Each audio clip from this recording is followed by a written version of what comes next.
guys, Marty Schwartz here, guitarjams.com. Teach you a semi-beginner kind of little chord trick idea to work on. And also just to let you know, I have a free ebook that is great for beginners. And all you have to do is just sign my friend list in the info box, which I believe is now below the video. And I'll send you this free ebook. It's got all the beginner chords and it'll really help you going.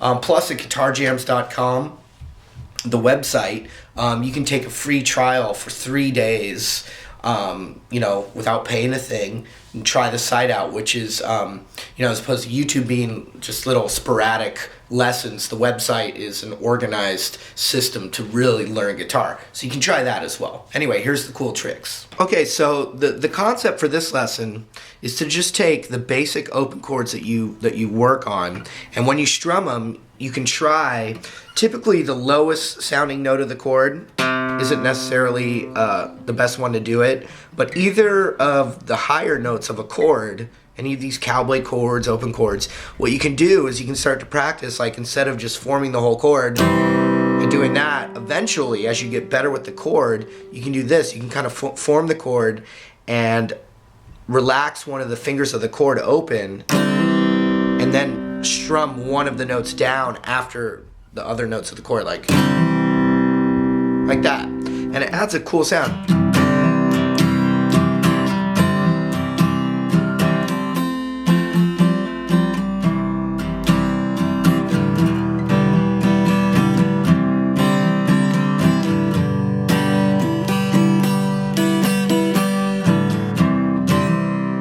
So you could strum it first, then hammer it as well.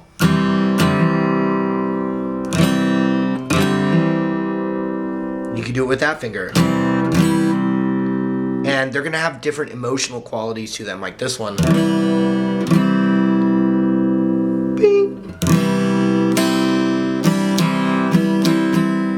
But a good start is just a finger that's already gonna be on the chord, taking it off and putting it back on, or hammering it, or pulling it off.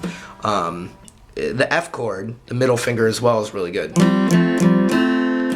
And it's in that Lady Antebellum song, but with a capo, but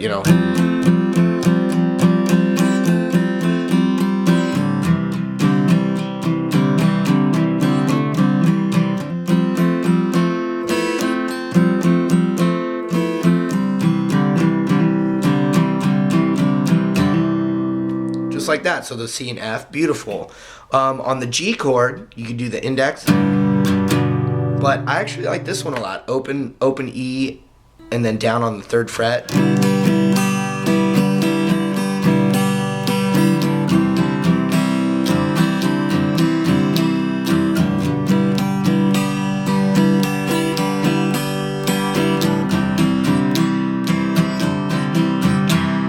And that's how songs end up getting their little kind of signature sound to them.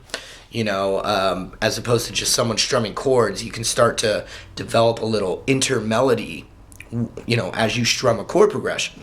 So that was C and F and G. D is obviously really famous because you can add your pinky to the 3rd fret of the high E. You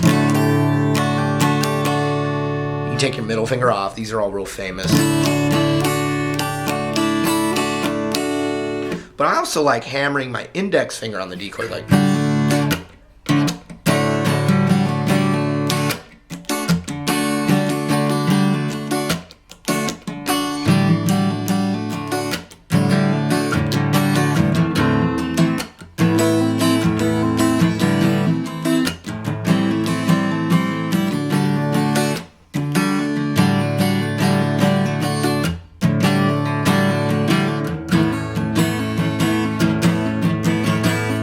Any of the chords that you're working on, you can always do that.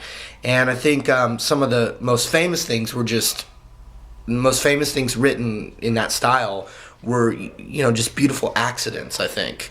Or experimenting with those concepts. So with the A minor chord, I was indexing, ring finger, middle finger, any of those are going to work well.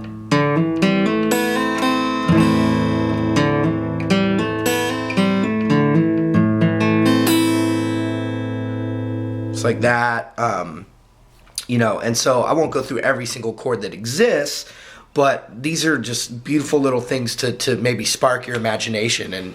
And you know, I remember, you know, students getting really excited because then they can kind of come up with their own little riff, even though it's based off of, you know, very simple chords. Another thing is taking a trick like that and just picking the notes individually and then experimenting with taking fingers off, like a Wish You Were Here by Pink Floyd has used elements of that. But watch, I'll just pick each note.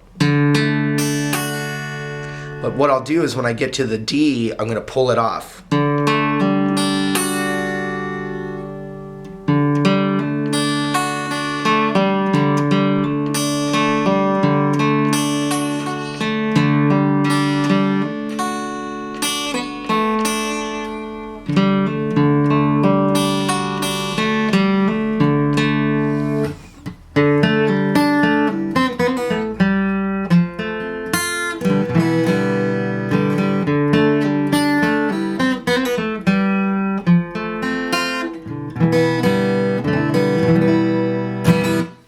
If you caught what that sounded like, but that's another concept, you know, another example of that concept. So work on that stuff, and I think it's good for a beginner, but if you're intermediate or advanced, maybe I just reminded you. I don't know. But anyway, like I said before, guitarjams.com, Marty, and then also the free ebook down below, or going right to guitarjams.com and trying the site for 3 days for free. Any of those things help support all these lessons on YouTube. So that's it. All right. Thanks a lot, you guys. We'll see you real soon.